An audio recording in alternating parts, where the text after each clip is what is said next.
આણંદ શહેરમાં છેલ્લા ઘણા સમયથી વિઝા પ્રક્રિયાના નામે કરોડો રૂપિયાનું ફૂલેકું ફેરવનાર દિનેશ પટેલને આખરે પોલીસે પકડી પાડ્યો છે.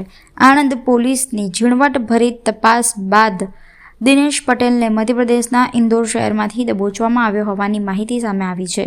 આણંદના વિદ્યાનગર રોડ પર દિનેશે વિઝા ઓફિસના નામે દુકાન ખોલી અનેક લોકોને વિદેશ મોકલવાની લાલચ આપી ચૂનો લગાવ્યો હતો.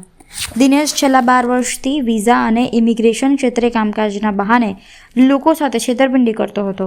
પોલીસ અનુસાર દિનેશ પટેલ સામે અમદાવાદ અને ગાંધીનગરમાં કરોડોની છેતરપિંડીના ગુના નોંધાયેલા હતા અને તે વોન્ટેડ હતો.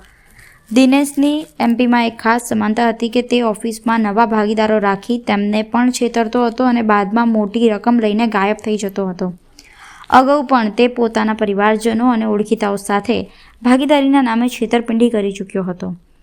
આણંદ પોલીસને તેની વિરુદ્ધ મળતી ફરિયાદો બાદ દિનેશ શહેરમાંથી ગાયબ થઈ ગયો હતો. પોલીસે 1 મહિના સુધી ટેકનિકલ અને ગોપનીય તપાસ ચલાવીને તેનો પત્તો લગાવ્યો અને ઇન્દોરમાંથી તેને કાબૂમાં લીધો હતો. દિનેશ પાસેથી પોલીસે લાખો રૂપિયાની રોકડ રકમ પણ કબજે કરી હોવાની માહિતી મળી છે.